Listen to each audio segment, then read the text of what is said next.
നമസ്കാരം. ഫണ്ട് 360 പുതിയ അധ്യായത്തിലേക്ക് സ്വാഗതം. ഞാൻ പ്രൊഫസർ മാത്യു.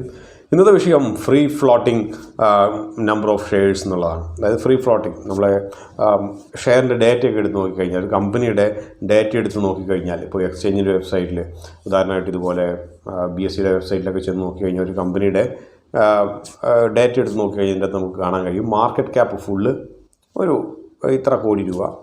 അതുപോലെ മാർക്കറ്റ് ക്യാപ്പ് FF എന്ന് പറയുന്നത്, FF എന്ന് പറയുന്നത് ഫ്രീ ഫ്ലോട്ടിംഗ് ആണ്. അപ്പോൾ ഇങ്ങനെയുള്ള രണ്ട് ഡേറ്റ കാണും. അപ്പോൾ പലപ്പോഴും ഉള്ളൊരു സംശയമാണ് ഈ മാർക്കറ്റ് ക്യാപ്പിൻ്റെ അകത്ത് ഫുള്ളും ഫ്രീ ഫ്ലോട്ടിംഗ് തമ്മിലുള്ള വ്യത്യാസം എന്താണെന്ന്. അപ്പോൾ അതാണ് ഇന്ന് പ്രതിപാദിക്കാൻ പോകുന്നത്. അതിൻ്റെ കൂടെ തന്നെ ഈ ഒരു ഫ്രീ ഫ്ലോട്ടിംഗ് എങ്ങനെയാണ് ഒരു നിക്ഷേപം എന്ന രീതിയിലോ അല്ലെങ്കിൽ ഒരു ഷോർട്ട് ടേമോ അല്ലെങ്കിൽ ഇൻട്രാഡേ ട്രേഡർ എന്ന രീതിയിൽ നിങ്ങളുടെ ഈ ട്രേഡിങ്ങിൻ്റെ തീരുമാനങ്ങളെ ബാധിക്കുന്നത്, അതും കൂടിയാണ് ഇന്ന് പറയാൻ പോകുന്നത്. അപ്പോൾ നമ്മളിതിൻ്റെ അകത്ത് ഡേറ്റ എടുത്ത് നോക്കുമ്പോൾ ഇതിനകത്ത് ഫ്രീ ഫ്ലോട്ടിംഗ് ഷെയർസ് നമുക്ക് കാണാം. ഫ്രീ ഫ്ലോട്ടിംഗ് എന്ന് പറഞ്ഞു കഴിഞ്ഞാൽ നമുക്ക് സ്റ്റോക്ക് മാർക്കറ്റിൽ ട്രേഡ് ചെയ്യാൻ ലഭ്യമായിട്ടുള്ള ഷെയറുകളുടെ എണ്ണം, അതാണ് ഫ്രീ ഫ്ലോട്ടിംഗ് എന്ന് പറഞ്ഞ് ഉദ്ദേശിക്കുന്നത്. നമ്മൾ എക്സ്ചേഞ്ച് വെബ്സൈറ്റിൽ ചെന്ന് നോക്കിക്കഴിഞ്ഞാൽ അത് മാർക്കറ്റ് ക്യാപ്പിൻ്റെ രീതിയിലാണ് കാണുക. അതിൻ്റെ അകത്ത് എണ്ണം കാണണമെങ്കിൽ നിങ്ങളൊരു കാര്യം ചെയ്താൽ മതി, അതിനെ മാർക്കറ്റ് ക്യാപ്പിനെ നിങ്ങൾ ഇത് അന്നത്തെ വില കൊണ്ട് ഡിവൈഡ് ചെയ്താൽ മതി, നിങ്ങൾക്ക് എണ്ണം കിട്ടും. അപ്പോൾ എണ്ണത്തെക്കാളും കൂടുതൽ നമ്മൾ എത്ര ശതമാനം ഫ്രീ ഫ്ലോട്ടിംഗ് ആയിട്ടുണ്ട് എന്നുള്ളതാണ് ഒന്നാമത്തെ കാര്യം. കാരണം ഉദാഹരണമായിട്ട് ഇപ്പോൾ നിങ്ങളിവിടെ കാണുന്നതാണെങ്കിൽ ഇതിപ്പോൾ MRFൻ്റെ ഡേറ്റയാണ് നമ്മളെടുത്തത്. MRF ഇന്ന് 89,292 രൂപ വിലയുണ്ട്. അതിൻ്റെ മാർക്കറ്റ് ക്യാപ്പ് ഫുള്ളെന്ന് പറയുന്നത് 37,870 കോടി രൂപയാണ്. അപ്പോൾ 37,870 കോടി രൂപേനെ നമ്മൾ 89,292 കൊണ്ട് നമ്മൾ ഡിവൈഡ് ചെയ്ത് കഴിഞ്ഞാൽ എത്ര ഷെയർ മൊത്തമുണ്ടെന്നുള്ളത് നമുക്ക് കിട്ടും.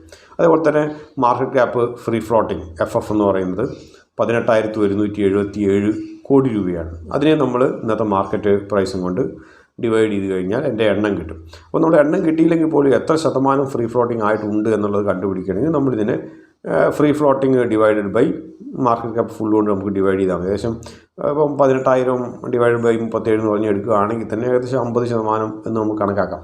അതിൻ്റെ അർത്ഥം മൊത്തമുള്ള MRFൻ്റെ ഷെയറുകളിൽ വെറും 50%, അതിൻ്റെ പകുതി ഷെയറുകൾ മാത്രമേ നമുക്ക് സ്റ്റോക്ക് മാർക്കറ്റിൽ ട്രേഡ് ചെയ്യാൻ വേണ്ടി അവൈലബിൾ ആയിട്ടുള്ളൂ എന്നാണ് അതിൻ്റെ അർത്ഥം. അപ്പോൾ ഇത് നല്ലതാണോ ചീത്തയാണോ എന്നുള്ളതാണ് ചോദ്യം.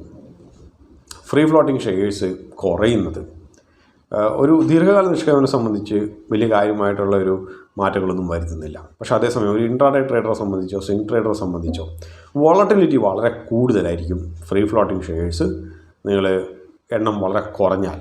കാരണം ആസ്ക് ബിഡ് പ്രൈസ്, നിങ്ങൾ രണ്ട് സാധനം കണ്ടിട്ടുണ്ടാവും, വിൽക്കുന്ന ആളുടെയും വാങ്ങിക്കുന്ന ആളുടെയും അവരുടെ കോട്ട് ചെയ്യുന്ന പ്രൈസ്. ഇപ്പോൾ ആസ്ക് ബിഡ് പ്രൈസസൊക്കെ തമ്മിൽ വളരെ അന്തരമുണ്ടാകും. കാരണം മൊത്തം ഷെയർ നിങ്ങൾ ആലോചിച്ച് നോക്കുക, വെറും ഒരു 10 ഷെയറാണ് ഉള്ളതെങ്കിൽ ഈ 10 ഷെയർ 2 പേരുടെ കയ്യിലാണ് ഇരിക്കുന്നതെങ്കിൽ ഒരാൾ പറയുന്നു അതിൻ്റെ ഇപ്പുറത്ത് മറ്റൊരാൾ ബയറും സെല്ലറും പറയുന്ന തമ്മിൽ നല്ല വ്യത്യാസം ഉണ്ടാകും. അതിൻ്റെ ഇടയ്ക്ക് വന്നിട്ട് ഇത് ഒരു 50 പൈസയിലോ 25 പൈസയ്ക്കൊക്കെ വേണ്ടിയിട്ട് ഇത് സെഗ്മെൻറ്റ് ചെയ്യാൻ വേണ്ടിയിട്ട് വേറെ ബയറും സെല്ലറും ഒന്നുമില്ല.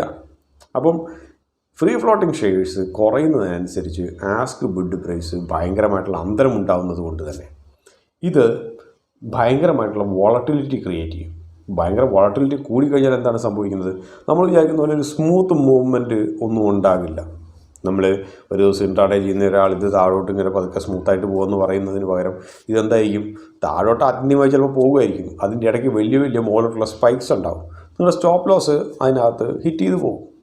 അപ്പോൾ ഇതുപോലെയുള്ള ഫ്രീ ഫ്ലോട്ടിംഗ് വളരെ കുറഞ്ഞ ഷെയറുകൾ ചേർന്ന കമ്പനികളുടെ ഷെയറുകൾ നിങ്ങൾ പരമാവധി ഒഴിവാക്കാൻ ശ്രമിക്കുക. പ്രത്യേകിച്ച് നിങ്ങൾ ഒരു ഷോർട്ട് ടേം ഇൻവെസ്റ്ററോ അല്ലെങ്കിൽ നിങ്ങളൊരു ഇൻട്രാഡേ ട്രേഡറോ ആണെങ്കിൽ.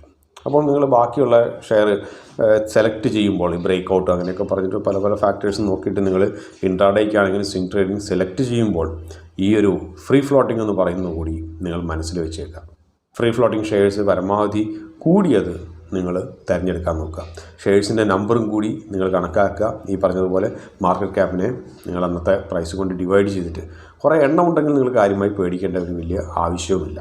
അപ്പോൾ ഇതോടുകൂടി ഈ ഒരു അധ്യായം ഇവിടെ അവസാനിക്കുകയാണ്. മറ്റൊരു അധ്യായത്തെ കൊണ്ട് കാണാത്തവരെ നന്ദി, നമസ്കാരം.